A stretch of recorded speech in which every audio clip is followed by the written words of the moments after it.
Hello बच्चों, जय Hind. Avon classes 7 में आपका स्वागत है। मैं अनमोल आपके लिए लेके आया हूँ मैथ की वीडियो, जो इससे पहले क्या है कि चैप्टर नंबर 1 और चैप्टर नंबर 2 की मैथ की वीडियो आ गई थी। ठीक है, उसे प्लेलिस्ट में आप लोग जाके चेकआउट कर सकते हैं। ये है चैप्टर नंबर 3। ठीक है, चैप्टर नंबर 3 दो चरों वाले रैखिक समीकरण। तो इस चैप्टर में हम लोग पढ़ेंगे कि linear equation of two variables. अब इसको अच्छे से समझते हैं, इसके बेसिक को कि ये होता क्या है, फिर इस पे धीरे धीरे क्वेश्चंस को करेंगे। ठीक है, तो यहाँ पे हम देखते हैं कि हम इससे पहले बहुपद पढ़े थे, और बहुपद कैसे बनता था, एक चर पद और एक अचर पद आपस में मिलता था। जैसे हम मान लेते हैं 2 और x, ये अगर आपस में मिल जाता था तो ये बनता था पद। अगर सिंगल रहता था तो इसे हम बोलते थे एक पद। अगर ये चीज़ दो फैक्टर में रहता था, जैसे 2x + 3, अगर ये है तो इसे हम बोलते थे द्विपद। ये क्या था? द्विपद। अगर यही चीज़ें अगर 3 हो जाती थी तो इसे हम बोलते थे, अगर ऐसे है तो 1 2 3, तो इसे हम बोलते थे त्रिपद। या दो से अधिक चीज़ों को हम बोल देते थे बहुपद, तो ये क्या कहलाता था? बहुपद। क्लियर है? इससे पहले चैप्टर में हम लोगों ने इसको पढ़ा था। फिर इसके बाद क्या है कि ये बहुपद था। फिर हमने घात के आधार पे पढ़ा था कि अगर देखिए, घात जो होती थी डिग्री, जिसे हम डिग्री बोलते हैं, अगर घात सिंगल होती थी तो उसे हम बोलते थे रैखिक बहुपद। अगर घात यही 2 होती थी तो इसे हम बोलते थे द्विघात बहुपद। अगर यही घात अगर 3 होती थी तो उसे हम बोलते थे त्रिघात बहुपद। क्लियर है? तो वो हमने जो भी पढ़ा वहाँ पे 1 वेरिएबल का था, उसमें x दिखा होगा या y दिखा होगा या z दिखा होगा, सिंगल डिजिट दिखा होगा, सिंगल ही दिखा होगा। लेकिन यहाँ पे हम पढ़ने वाले हैं दो चरों वाले, मतलब इसमें दो चर रहेंगे, दो वेरिएबल रहेंगे। वेरिएबल किसे कहते हैं? x y z a b c d, ये सब क्या होते हैं? वेरिएबल्स होते हैं। ठीक है, तो इसमें दो चर वाले रैखिक समीकरण को हमको पढ़ना है। रैखिक समीकरण किसे बोलते हैं? जिसकी घात क्या होती है? 1। तो जिसकी घात 1 रहेगी उसे हम क्या बोलेंगे? रैखिक बहुपद। लेकिन इसमें वेरिएबल जो रहेंगे वो कैसे रहेंगे? दो वेरिएबल रहेंगे। तो हम इसको देखते हैं। जैसे हम लिख लेते हैं एक छोटा एग्जांपल, 2x + 3y = 4। इसमें देखिए, एक वेरिएबल x है, दूसरा वेरिएबल y है। तो दो चर वाले, और इसका घात देखिए कुछ नहीं होता है तो 1 मानते हैं। तो एक घात है, एक घात वाला कहलाता है रैखिक बहुपद, रैखिक समीकरण। तो देखिए, ये दो चर वाले रैखिक समीकरण है। ठीक है, तो ये एक इक्वेशन को बना रहा है। दूसरा इक्वेशन मान लेते हैं कि 4x + 3y = 5। ये एक दूसरा इक्वेशन हो गया। जब ये दूसरा इक्वेशन हो गया तो ये क्या हो जाएगा?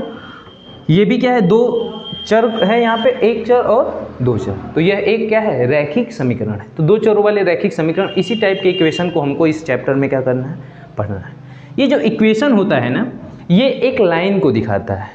किसको दिखाता है? लाइन। जो लाइन होती है x अक्ष और y अक्ष पे होती है, उस लाइन को ये दिखाता है। ठीक है, तो ये जो अब इन दो टाइप के हम चर वाले रैखिक समीकरणों को हम सॉल्व करेंगे, तो इसको सॉल्व करने की ना टोटल 5 विधियां होती हैं, जिनको हम बारी बारी से पढ़ने वाले हैं कि ये पांचों विधियां क्या होती हैं, कैसे इन पे क्वेश्चन लगता है। ये जो चैप्टर नंबर 3 है ना, इसमें चैप्टर 3.1, 3.2, 3.3 जितने भी क्वेश्चन है ना, सब क्या होंगे? इन्हीं पांचों विधियों पे लगने वाले हैं। मतलब पूरा टोटल आपका जो क्वेश्चन है वो इन्हीं पे डिपेंड है, इन्हीं पे लगेगा। इसमें 5 तो ये होते हैं, एक तो और होता है इसमें इन्हीं से रिलेटेड है, एक संगत और असंगत पूछ देता है कि संगत असंगत क्या होता है। तो इसको भी हम चर्चा में ले लेंगे कि संगत असंगत क्या होता है। देखिए, ग्राफीय विधि क्या होती है कि हम ग्राफ बनाते हैं। जैसे ये क्या है? एक समीकरण है, ये एक रेखा को दर्शाएगा। दूसरा, ये भी दूसरा समीकरण, ये भी एक रेखा को दर्शाएगा। अब दो रेखाएं जाएंगी ना, तो इसमें हमको 3 कंक्लूजन मिलता है, 3 निष्कर्ष निकलता है। तो उनको हम अभी बारी बारी से देखेंगे। पहले हम चर्चा कर लेते हैं ये पांचों होता क्या है। ग्राफीय विधि में ग्राफ से हम सॉल्व करते हैं क्वेश्चन को। बीजगणितीय विधि में स्टेटमेंटल क्वेश्चन होता है, जैसे आयु संबंधी हो सकता है ना, ये स्टेटमेंटल क्वेश्चन हो सकता है। स्टेटमेंटल मतलब कि कुछ कंक्लूजन, कोई कहानी के तरह से क्वेश्चन को समझाएगा। जैसे राधा मोहन से 4 साल बड़ी है तो मोहन उससे कितना छोटा होगा, तो आयु संबंधी इस टाइप का क्वेश्चन हो सकता है। ठीक है, तो ये इस टाइप का स्टेटमेंटल क्वेश्चन दे देगा, उसको हम जोड़कर हम रैखिक समीकरण बनाएंगे, फिर उसे हम सॉल्व करके x y का मान निकालते हैं। ठीक है, इसके बाद क्या करते हैं, फिर नेक्स्ट है प्रतिस्थापन विधि। प्रतिस्थापन विधि में हम क्या करेंगे कि इसमें एक स्थान के मान को उठाकर दूसरे में रखेंगे और दूसरे के मान में फिर मतलब x को उठा के y में रखते हैं, फिर y की वैल्यू को निकाल के x में रख के मान आ जाता है x और y का। प्रतिस्थापन मतलब अपने स्थान से चीज़ों को हटा के सॉल्व किया जाता है। विलोपन विधि मतलब एक मान को बराबर करके काट दिया जाता है, मतलब x के मान को बराबर करके काट दिया जाता है तो y का मान आ जाता है, फिर y के मान को x में रख के सॉल्व कर दिया जाता है, ये विलोपन विधि होता है। वज्र गुणन विधि मतलब क्रॉस मल्टीप्लिकेशन करते हैं, मतलब इसमें क्या करते हैं क्रॉस मल्टीप्लिकेशन ऐसे ऐसे किया जाता है। जब ये क्वेश्चन आएगा तो वहाँ पे हम देख लेंगे, ठीक है। संगत असंगत वही होता है इन्हीं में से रिलेटेड, तो जब क्वेश्चन आएगा फिर इसमें क्या किया जाएगा अच्छे से डिस्कस किया जाएगा। अब देखते हैं ग्राफी विधि क्या होती है। ग्राफी विधि में देखिए, अब इसका फंडामेंटल जो इक्वेशन होता है ना वो ये होता है ax प्लस बी वाई बराबर सी या प्लस सी बराबर 0, ये भी हो सकता है।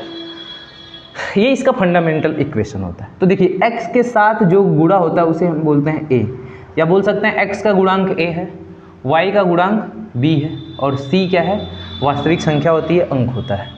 तो अगर ये पहले इक्वेशन के लिए है तो इनके जो मान होते हैं इन मान को हम 1 कर लेते हैं, पहला इक्वेशन है तो a1 b1 c1। अगर यही इक्वेशन इसके लिए बात हो जाए दूसरे वाले के लिए तो यही हो जाएगा a2 x plus b2 y बराबर c2। ये मान हो जाते हैं ऐसे ऐसे, ठीक है। तो हमको इस टाइप से इस किसी भी इक्वेशन से हमें 4 मान प्राप्त हो जाते हैं, 6 मान प्राप्त हो जाते, 3 इसके 3 इसके। तो ग्राफी विधि में देखा गया ये तो एक रेखा को दर्शाता है, ये भी दूसरी रेखा को दर्शाता है, तो ये दोनों रेखाएं मिलकर 3 स्टेटमेंट 3 निष्कर्ष निकालेंगे। क्या देखिए, पहला ये निकालेंगे निष्कर्ष कि एक रेखा ऐसे गई, दूसरी रेखा भी सीधी चली गई। दूसरा निष्कर्ष क्या होता है, एक रेखा अगर ऐसे गई और दूसरी रेखा इधर चली गई।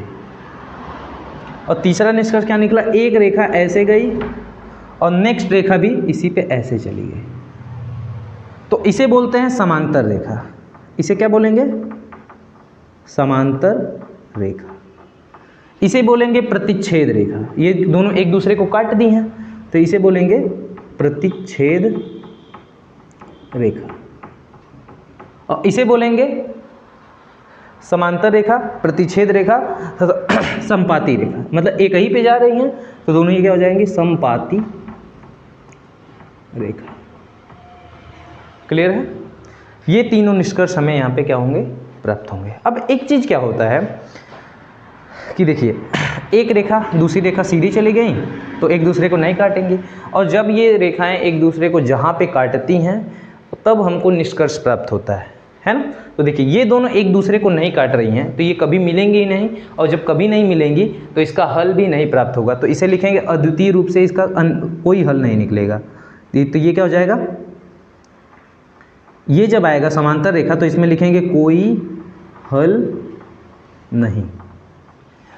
और जब देखिए ये एक बिंदु पे सिर्फ काटी है ना तो इसमें क्या हो जाएगा, एक हल, केवल एक हल। इसमें क्या निकलेगा, केवल एक हल। मतलब सॉल्यूशन करेंगे तो इसका केवल एक हल प्राप्त होगा।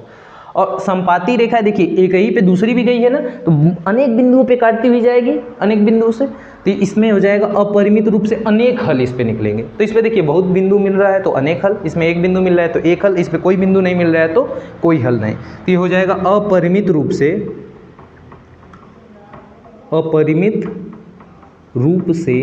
अनेक हल, अनेक, यहाँ पे अपरिमित रूप से अनेक हल प्राप्त हो जाएंगे। अब हम पता कैसे करेंगे कि ये रेखाएं कब समांतर होंगी, कब प्रतिच्छेद होंगी और कब समपाती होंगी। तो देखिए यहाँ से हमको प्राप्त हुआ है a1 a2 b1 b2 c1 c2। बस इन्हीं को अपान में करना है, इन्हीं मान को क्या करना है, अपान में करना है, सभी को मान को निकालना है। तो हमने यहाँ पे लिया, लिख लेते हैं a1 अपान a2 बराबर b1 अपान b2 बराबर c1 अपान c2। यहाँ पे हमने माना a1 अपान a2 बराबर b1 अपान b2 बराबर c1 अपान c2। यहाँ पे हमने माना a1 अपान a2 बराबर b1 अपान b2 बराबर c1 अपान c2। ठीक है, ये हो गया। फिर इसके बाद क्या होता है, फिर यहाँ पे क्या होता है कि A1/A2, B1/B2 और C1/C2 हो गया। तो देखिए इस कंडीशन में क्या होगा, अगर देखिए यहाँ पे क्या हो गया, ये अगर तीनों बराबर हो गए तो ये हो जाएगा समपाती रेखा। क्या हो जाएगा? समपाती रेखा हो जाएगा। इसमें अपरिमित रूप से अनेक हल लेंगे। अगर देखिए पहला ही बराबर नहीं हुआ, पहला ही क्या हो गया, अगर बराबर नहीं है तो ये हो जाएगा प्रतिच्छेद रेखा। अगर पहला बराबर लेकिन दूसरा बराबर नहीं है तब ये हो जाएगा समांतर रेखा। क्लियर है? तो देखिए सिंपल सी बात है, अगर हम मान को निकालते हैं ऐसे सभी मानों को, अगर ये दूसरा बराबर नहीं, पहला बराबर हो गया, दूसरा बराबर नहीं हुआ तो ये हो गया समांतर रेखा। अगर पहले ही बराबर नहीं हुआ तो ये हो गया प्रतिच्छेद रेखा। अगर तीनों बराबर आ गए तो ये हो गया समपाती रेखा। क्लियर है? जैसे हमने पहला क्वेश्चन ये लिया है, अब इस क्वेश्चन को हम यहाँ पे क्या करेंगे, चेकअप करेंगे कि ये आखिर में है क्या।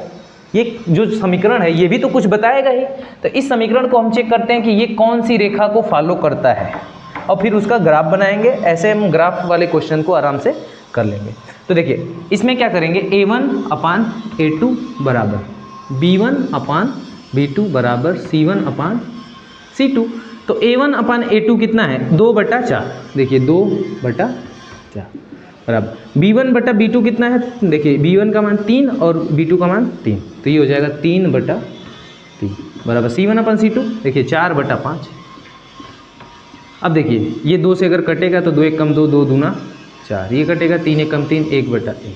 तो ये दोनों मान तो आपस में बराबर है नहीं, तो ये दोनों मान आपस में क्या होंगे, नहीं बराबर है। जब पहला ही बराबर नहीं हुआ, देखिए यहाँ पे बचेगा 1/2 हो जाएगा बराबर 1/1 हो जाएगा बराबर 4/5। पहला ही मान बराबर नहीं। जब पहला मान बराबर नहीं है तो ये कौन सी रेखा आ गई, प्रतिच्छेद रेखा। मतलब इस क्वेश्चन को अगर हम सॉल्व करेंगे तो ये कैसी रेखा प्राप्त करेगा, प्रतिच्छेद रेखा प्राप्त करेगा। अब इसको ग्राफ बना के देखते हैं कि ये प्रतिच्छेद रेखा आखिर में कैसे प्राप्त होता है। इसको भी हम समझ लेते हैं ग्राफ के माध्यम से। देखिए अब इन क्वेश्चन को हम देखेंगे कि ये ग्राफ कैसे मिलता है। देखिए ग्राफ बनाने के लिए हम क्या करें, सबसे पहले ग्राफ खींचते हैं यहाँ पे। तो हम सबसे पहले यहाँ पे खींचेंगे ग्राफ, ऐसे छोटा ही बनाते हैं ऐसे। ये होता है एक्स एक्सिस, एक्स अक्ष, ये होता है एक्स डैश, ये होता है वाई एक्सिस, ये होता है वाई डैश, ये बीच में होता है 0, क्योंकि दोनों तरफ यहाँ पे क्या होता है 0 0 होता है। अब इसके बाद क्या करेंगे, इधर से कुछ मान ले लेते हैं इधर, तो इधर 0 हो गया यहाँ पे, तो यहाँ हो गया 1 मान लेते हैं, यहाँ 2 मान लेते हैं, यहाँ 3 मान लेते हैं, यहाँ 4 मान लेते हैं, यहाँ 5, यहाँ 6, यहाँ 7। देखिए हम जैसे बीच में खड़े हैं तो इधर दाहिना साइड है तो ये इधर होता है प्लस, इस साइड क्या होता है प्लस। जब ये प्लस है तो इस साइड क्या होगा माइनस, इधर क्या हो जाएगा। ऊपर क्या होता है हमेशा पॉजिटिव, ऊपर पॉजिटिव मतलब ऊपर भी क्या होता है प्लस, तब ऊपर प्लस है तो नीचे क्या हो जाएगा माइनस। तो सभी हम पॉइंटों को लिख लेते हैं, इधर प्लस लिख लिया हमने, इधर माइनस लिखेंगे, तो इधर हो गया -1, इधर हो गया -2, इधर हो गया -3, इधर हो गया -4, इधर हो गया -5, इधर हो गया -6, इधर हो गया -7। ऊपर प्लस है तो ऊपर लिखेंगे 1 2 3 4 5 6 7, नीचे लिखेंगे माइनस में -1 -2 -3 -4 -5 -6 -7। ऐसे हो गया, ठीक है। अब इसको सॉल्व करेंगे। देखिए मान निकालेंगे। पहला इक्वेशन क्या है हमारा, पहला इक्वेशन यहाँ पे 2 ठो और ऐसे बना लेते हैं, एक ठो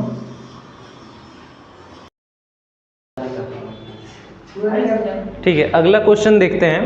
ये पहला क्वेश्चन है हमारा, equation number x + 2y - 4 = 0, 2x + 4y - 12 = 0।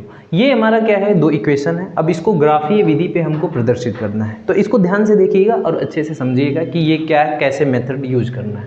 देखिए इसमें सबसे पहले हम x का और y का वैल्यू निकालते हैं। तो समीकरण 1 को हम लेके सॉल्व करते हैं।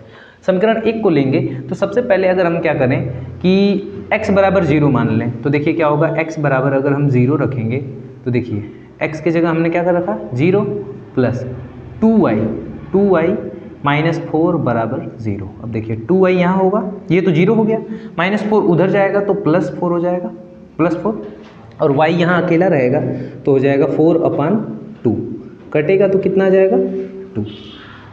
तो जब हमने x को क्या रखा 0 तो y का मान आ गया 2, हमने एक मान निकाल लिया। अब दूसरे मान को निकालेंगे इसी तरह से, सेम दैट।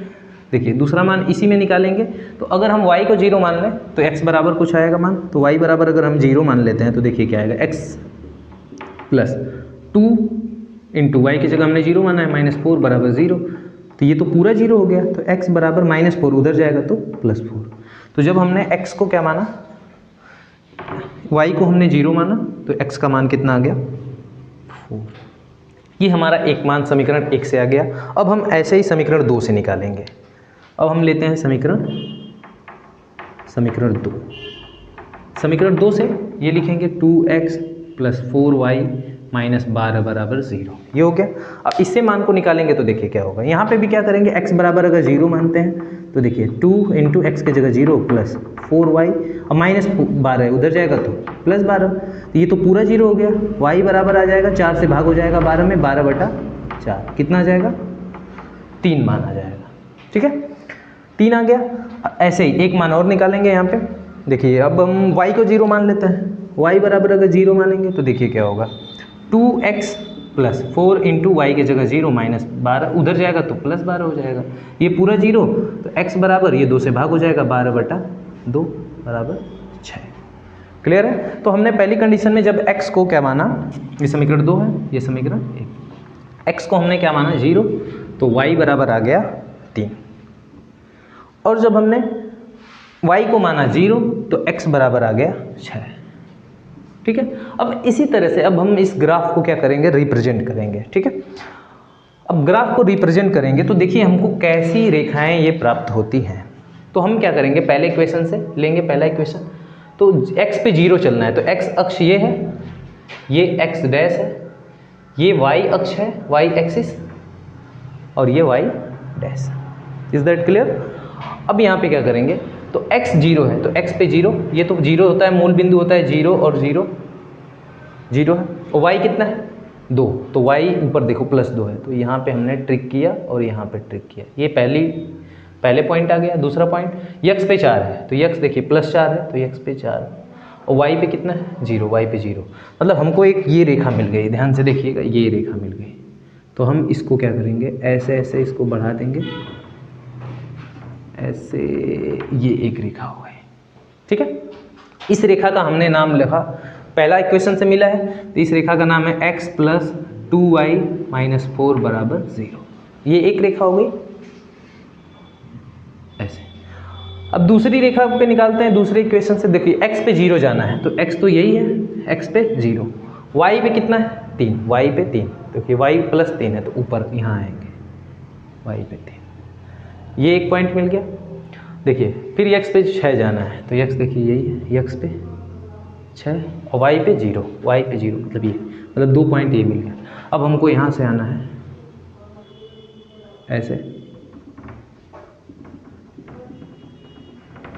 ऐसे, तो ये दोनों समांतर रेखा मिल गई कि नहीं, ये दोनों रेखाएं एक दूसरे के क्या है, समांतर है। इसका इक्वेशन क्या है, 2x + 4y - 12 बराबर 0। तो ये दोनों रेखाएं एक दूसरे को नहीं काटती हैं, समांतर जा रही हैं, तो ये दोनों समांतर रेखाएं, तो ये ग्राफीय विधि हो गई हमारे। ग्राफीय विधि को हम ऐसे ही क्या करेंगे, सॉल्व कर लेंगे, ठीक है। तो इस टाइप से हम क्वेश्चन को क्या करेंगे, सॉल्व करेंगे। ये ग्राफीय विधि है, अगर हल पूछेगा कि इसका कितना हल निकलेगा, तो इसका कोई हल नहीं निकलेगा, और पूछेगा कि ये संगत है कि असंगत, तो इसे लिख देंगे ये क्या है, असंगत है, असंगत है। देखिए जो प्रतिच्छेद रेखाएं होती हैं उसमें एक हल निकलता है, वो होता है संगत। जो संपाती रेखाएं होती हैं उसमें अनेक हल निकलता है, वो भी होता है संगत, लेकिन इसमें कोई हल नहीं निकलता, तो ये होता है असंगत। तो इस टाइप से हम इन क्वेश्चंस को क्या कर लेंगे संगत, असंगत और ग्राफीय विधि। इसके आगे फिर हम क्या करेंगे, क्वेश्चंस वगैरह को करते हैं, ठीक है। अगला क्वेश्चन है यहाँ पे 3.1 का क्वेश्चन नंबर 1। ये बीजगणितीय वाला क्वेश्चन है, स्टेटमेंटल क्वेश्चन है। इसको हम क्या करेंगे, पढ़ के इसका बीजगणितीय इक्वेशन बनाएंगे, रैखिक इक्वेशन, फिर इसको सॉल्व करेंगे, फिर इसको ग्राफ पे प्रदर्शित करना है। तो ऐसे क्वेश्चन है, देखिए आफ्ताब अपनी पुत्री से कहता है कि 7 वर्ष पूर्व मैं तुमसे 7 गुनी आयु का था, अब से 3 वर्ष बाद मैं तुमसे केवल 3 गुनी आयु का रह जाऊंगा। इस स्थिति को बीजगणितीय ग्राफ के रूप में निरूपण करना है। तो ये क्वेश्चन है, इसको हम क्या करते हैं, पहले इसको बीजगणित फॉर्म में मतलब रैखिक इक्वेशन के रूप में फॉर्म करते हैं, बनाते हैं, फिर उसको क्या करेंगे, सॉल्व करेंगे। देखिए आफ्ताब अपनी पुत्री से कहता है, तो मान लेते हैं जो इसी की उम्र सबसे पहले इसमें मान के क्वेश्चंस को करते हैं, रैखिक इक्वेशन निकालना, वो भी 2 चर वाला। तो देखिए पहले आफ्ताब की आयु को मान लेंगे। तो देखिए माना आफ्ताब की आयु, माना आफ्ताब की आयु कितनी वर्ष है, x वर्ष। आफ्ताब की आयु को हमने मान लिया x वर्ष, तो पुत्री की आयु को मान लेते हैं आफ्ताब की पुत्री की आयु मान लेते हैं y वर्ष। क्लियर है? तो आफ्ताब की आयु x वर्ष, उसकी पुत्री की आयु y वर्ष। तो अब condition number first, case first में देखिए बोल क्या रहा है, केस फर्स्ट में क्या बोल रहा है कि कहता है कि 7 वर्ष पूर्व मैं तुमसे 7 गुनी आयु का था। तो 7 वर्ष पूर्व की बात हो रही है, तो यहाँ लिखेंगे 7 वर्ष पूर्व। अब पूर्व में देखिए जब भी पूर्व आए तो हम माइनस कर देते हैं, जब बाद आए तो प्लस कर देते हैं। तो 7 वर्ष पूर्व बोला है, तो आफ्ताब की आयु हो जाएगी x माइनस 7 और पुत्री की आयु कितनी हो जाएगी y माइनस 7, क्योंकि 7 घटा देना है।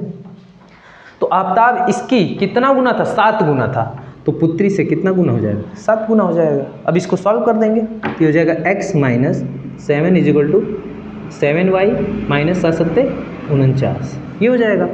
अब -7 उधर जाके प्लस होगा, तो यहाँ पे देखिए क्या हो जाएगा, x ये प्लस था, इधर आया तो -7y हो गया, बराबर -49 उधर था, -49 उधर था, इधर आया तो क्या हो गया, इधर आया तो हो गया +49 और ये -7 इसमें से घटेगा, जो आएगा x माइनस 7y 49 में से 7 जाएगा, कितना हो जाएगा 42, तो 42 बराबर 0। ये हो गया इक्वेशन नंबर फर्स्ट।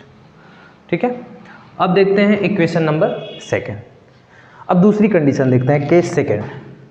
तो केस सेकंड में क्या बोल रहा है, देखिए इसका शॉर्ट ट्रिक है, डायरेक्ट आंसर आ सकता है, लेकिन हमको तो डायरेक्ट निकालना नहीं है, क्योंकि अभी ये कंपटीशन का मैथ तो है नहीं, अभी ये क्या है, एकेडमिक मैथ है, तो उसको डिटेल में पढ़ना होगा। ठीक, तो यहाँ पे क्या करते हैं, अब केस दूसरी में क्या बोल रहा है कि 3 वर्ष बाद, अब देखिए बाद की बात आई, पूर्व बोलेगा तो माइनस और बाद बोलेगा तो प्लस, तो 3 वर्ष बाद, तो 3 वर्ष बाद। अब 3 वर्ष बाद की बात बोलेगा तो देखिए बाद के लिए आफ्ताब कितना हो जाएगा, x प्लस 3 और पुत्री कितनी हो जाएगी, y प्लस 3, x प्लस 3 और y प्लस 3।